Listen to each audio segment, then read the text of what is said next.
is the Learning Hub, and this is our first roundtable discussion. Today we're going to talk about commonly confused words and why they're a problem. Right? I'm Sydney. Hi. And I am Patrick. I'm Raven, and this is Dana. And I'm Nick.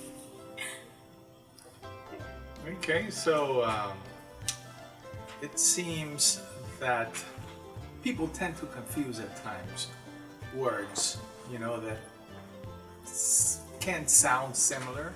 They call these, what is it? Is it homonyms? No, homonyms.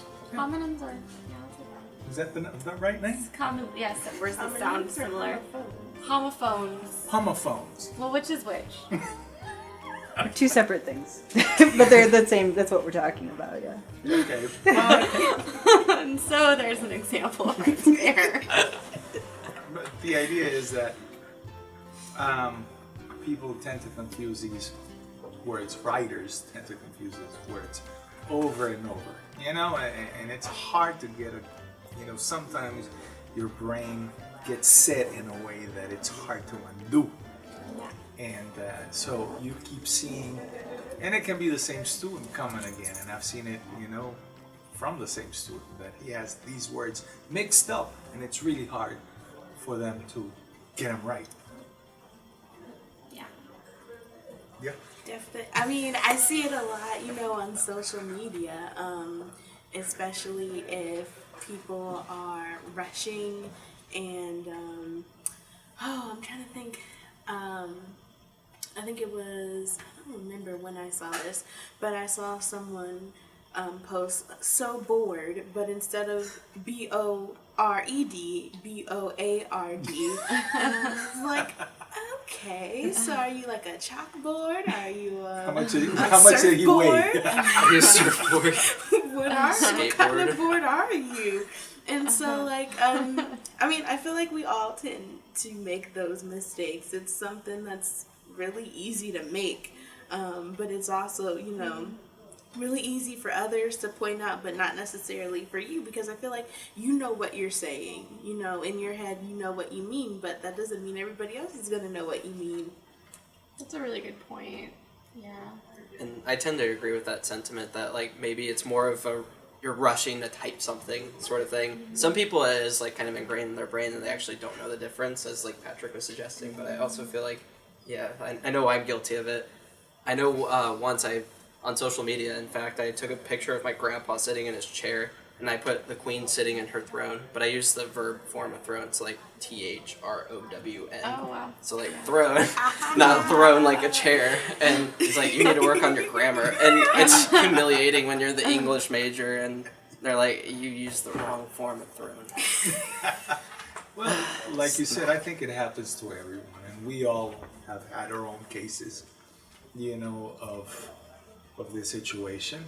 But, the idea is hopefully that over time, as we become more experienced writers, we can get over that, or at least use some tools that can help us overcome that.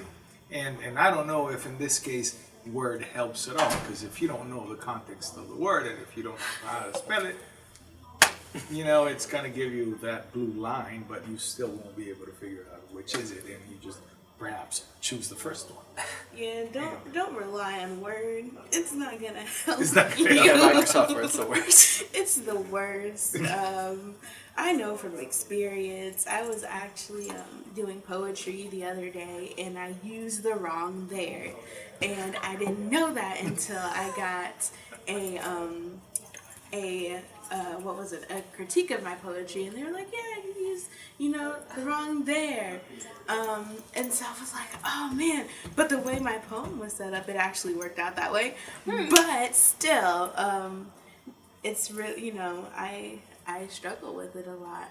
And sometimes, I don't know why. And at least for me, I know the difference, but sometimes it's just like, oh, wrong there. You know what? I one time something happened to me. I did the it's without the apostrophe. I do that. The contraction. Yeah. I do that all the time too. And some person that I love dearly said, if you keep doing those mistakes, nobody's gonna take you seriously as a tutor. I don't even take you seriously outside of being a tutor. So imagine that. I mean, so we all guilty. It's pretty cool that we're all guilty of it, and it happens. You know, not only to the students, it can happen to anyone. Professionals. So Even to the professional crowd. So Graham, my mistake was like 3 years ago, so I'm like perfect now. Obviously, like haven't made that mistake since. No. now I'm just gonna look at your writing and be like, okay, let's see how many we can find. No. But I mean, you know, it's something and I guess I'm trying to think. I don't know if I see it so much on social media anymore. I know if I go back and look at my old posts, I know that you have this on this day feature, which is like the worst because then you get to see like your teenage self. Cringe. And you want to cringe so much, and you're like, where was the dictionary? But you know, looking back, at least for me, there were a lot more of those mistakes. Now I think I'm a lot more careful, and I think it depends too on the content, especially when it comes to social media. And I notice a lot more things that are a little longer, a little more thought out, tend to have less of those mistakes than something that is written really quickly or that is super short. Yeah. under what? 140 characters? What is it? Oh yeah, that's Twitter. They upgraded to 280 now. Oh, really? 280 characters. By the way, I don't have a Twitter account. I don't use my Twitter account. Same. One. Facebook's where it's at. Yeah, Facebook's there, I think. So when is it something? When is it a problem people should care about? And is there any time when it really it doesn't matter that these mistakes happen? Like, I mean, I think you should always care, but also it doesn't really ever matter that much. It's not like earth shattering. It's just Well, it kind of Despair. depends, though. Yeah. Like, if you're like posting on Facebook for the public to see, like, yeah, I guess like I mean, it can be realistically, it doesn't matter. embarrassing, but I mean, Yeah. or not, or just be like, you know, it shouldn't be, even though it's just Definitely, something to learn, and yeah. Definitely, like proofread and like that's when you want to make those Sure. mistakes is before you actually like publish something, like yeah. you know, Well, whether it's submitting to a Tell you teacher. when it matters. The other day I heard on NPR. Yeah, I'm a liberal, by the way. I heard on NPR about this lawsuit in which I think it was an apostrophe made up for a lawsuit of millions of dollars because they interpreted the document in another way. That's a really good point. And that matters. It's unbelievable. For example, if I took my same mistake of it's without an apostrophe, it could mean a totally different thing. It And does, if you're yeah. talking about legal terms, it could amount to millions of dollars. Yeah, You're it- right. it In can be terms worth of meaning, it always matters if And- you're misunderstood. or something to the. Was it a? I don't know if you guys heard it. It was, or a comma or an apostrophe or something. But that's the same. It's the same point that I'm trying to illustrate here. Definitely. I think in the terms of credibility too, you know, when you're publishing something, whether it is, you know, whether it's a social media post or even, you know, if you're writing an essay or, you know, whatever you're writing, I think that these commonly confused words have a tendency to kind of show your credibility. So if you have a lot of those mistakes, you know, it kind of shows that you didn't really proofread. Or that you don't care that much. Yeah, or about that what you you're don't writing. care and you just let Or it that you're slide. an ignorant bastard. Well, no. What I'm saying is that we are all human, and even I've seen mistakes, even in the best of books. You know that they make a mistake. Which However, is glaring. It's glaring when you notice something. exactly. Yeah. But the deal is that you're not gonna find many of them. You're gonna find one, maybe. You know, when it's highly regarded material. But what happens if you keep finding them? over and over again, then you Yeah. understand, like Raven said, that, you know, these people are not credible. They're not credible sources if you keep doing those mistakes. Of course. You know, you can dismiss one, maybe two, you know, but when it keeps happening, it certainly tells you a lot of the people that are behind this material. Exactly. And like even like for me, I'm going to reveal my nerd side here. I like to read fan fiction, the good kind of fan fiction. What constitutes the good kind?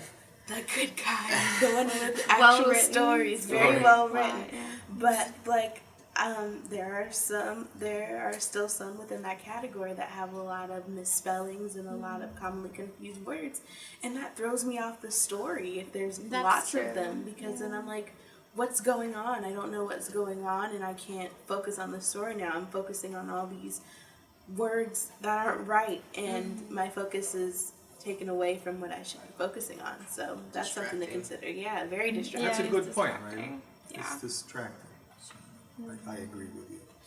So what are the ones that drive you mad when you see them, like that make you cringe or twitch, or like, do you have those I mean, pet peeve ones? I have one, but it's a little different. Regard and regards is what makes me like cringe a bit, because like Yeah. regard means in relation to, whereas regards is like a salutation in an email, like kind regards, blah blah. Yeah. And you know that if you say in regards to, it's like that's not in relation to. That's kind of like Right. kind regards and kind regards to. Like it doesn't make any sense, and so I it have drives been me guilty crazy. of that one. Anybody else? There is not, well, the one that I like to talk about, and not that it drives me crazy, because I mean mistakes are mistakes, but the one that I notice the most as a writing tutor here at the Hub is affect and effect. You know? Yeah, that's big. One's a Yeah. noun and one's a verb. Yeah. Well, and then if you really look more into it, you find out too that affect with an A can also be used as a noun. You know? Yeah, no, Fair sure, enough, it yeah. can. That's You true. know, it's like It can. in psychology Yeah, parlance, it it's can an- be used yes, as, Yeah. as a noun. That one tripped me up for a long time until I finally kind of like it sunk in how, you know, and I think sometimes you just have to sort of struggle with it until it clicks. Into clicks. For you. So that seems to be a very, very, to me, the most common one for students to Yeah, it's occur very here common. at the Hub. Yeah. So keep an eye out for that one. Yeah. I've seen it a lot. Definitely. The yours, the YOU, apostrophe RE and YOUR, I see that a lot, especially on social media. That's Your, one your. that I see a lot, and that's one that I see people point out a lot. And that doesn't necessarily bother me, but it's still something that I tend to notice pretty often, and I've seen it in papers as well. Yeah, well, yeah, I think apostrophes always create this new level of complexity. And even, you know, I struggle with some of them as well, you know, like it becomes really complex when you start throwing in apostrophes when it's already a plural word without an S after it, or when there's an S after the word, and it just adds a higher level of complexity. And it can be hard. You need it. I need to think about it and see how is this. Sometimes I have to stop, you know, and think about it. Exactly. Imagine a beginner writer. It certainly can throw anybody off. I remember, I think I was in English 101, and I was either 101 or 102, and I was writing a paper, and I was trying to use the word monotony, but it ended up being monogamy. Oh no. And my professor was like, I don't think that's the word you wanted to use. And so, I mean, like, it happens. And, you know, I'm sure it probably still does happen. I try my best to not, you know, to proofread and to do things like that, but it still happens to me from time to time. It's something that I still, like, effect and affect, that's still a struggle for me. Oh, yeah. That's still a struggle. It's kind of like no matter how experienced you are, you'll still trip up at some point. So that's like kind of the importance of like revision and like proofreading and like editing Yeah. and that sort of thing. Getting another pair of eyes on a document. That helps a lot too. Exactly. Yeah. It's extremely important because, you know, as you start seeing, especially these are mistakes that are a little more comprehensible in a way, you know, because you get these words mixed up. I can understand that from anybody, but just on a little side note here, as you're talking about revision, that as your professor starts noticing that obvious small mistakes start to appear, you know, after the first sentence and within the introduction, that tells him right away, the professor, that a student is not taking the time to revise or to review the paper before submitting, and that's a major no-no. That's one thing that you need to do, you know, before turning in a paper all the time, making sure that you don't have, you know, you're missing a word. For example, in these countries,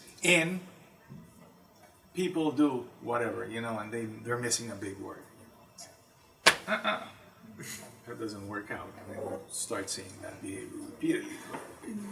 And I definitely think, like, the first mistake is, like, this gateway to now whoever's reading it is kind of like, On the whether word. it's consciously or subconsciously, they're kind of looking now if there's any more of these mistakes.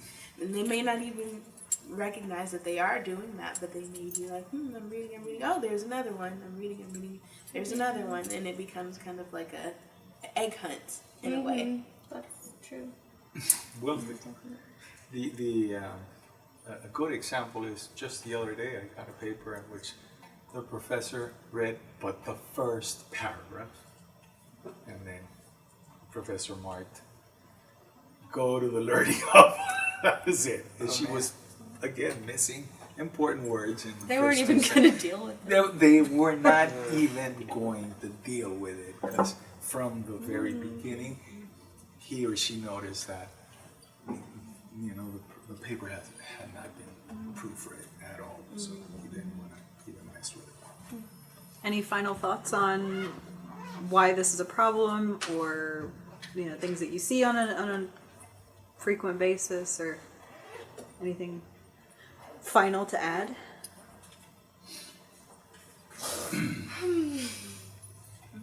I kind of agree with Raven's point earlier where people rush to get things done. I feel like a lot of times students don't take the time to actually like evaluate what they're writing. It's just kind of like, it's done sort of thing. And so I think one of the biggest things is like really when you get done actually going through it and looking through your draft. So really, like, the biggest problem is showing that you care about what you're writing. Exactly. Because your reader's not going to care if you don't care. And not skipping steps, you know, don't skip that revision step. Don't skip the editing step. Of course, if you Don't- just didn't, if you like waited until the last minute to write something, don't you do just that either. But I'm guilty of that.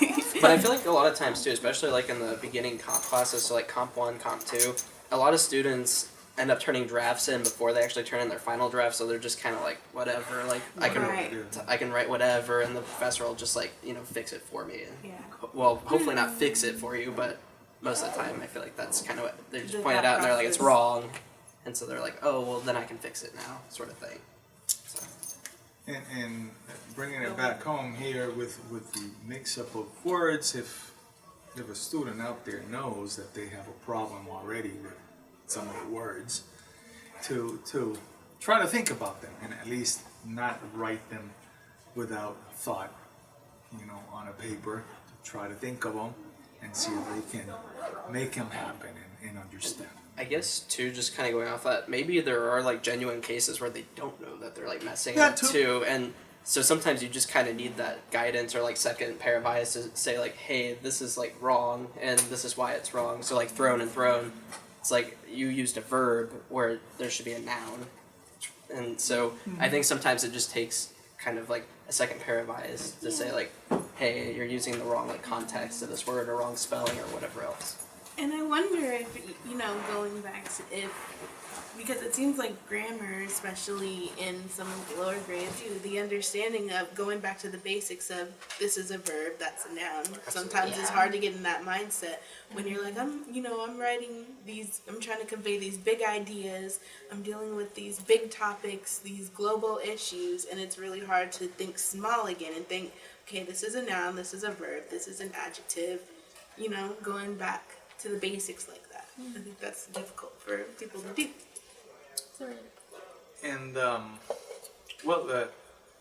with affect and effect, I might sound all cocky and stuff about it, but the reality is that I've never had problems with those two because my first language is Spanish, and in Spanish it's afecto y efecto. So it's very phonetic. The vowels are They're very just- phonetic, yeah, they're more and they're different. That's really- clearly defined. So when I see them mixed up in English, I can understand why they're doing it. Yet I've never had that problem, and I never will, because of Spanish. So we can understand why you have that problem. However, next time you write those words down, make sure to take a closer look at them because you might be mistaken. Thanks for watching. We're going to have a bunch of posts on our blog this month about commonly confused words, so stick with us.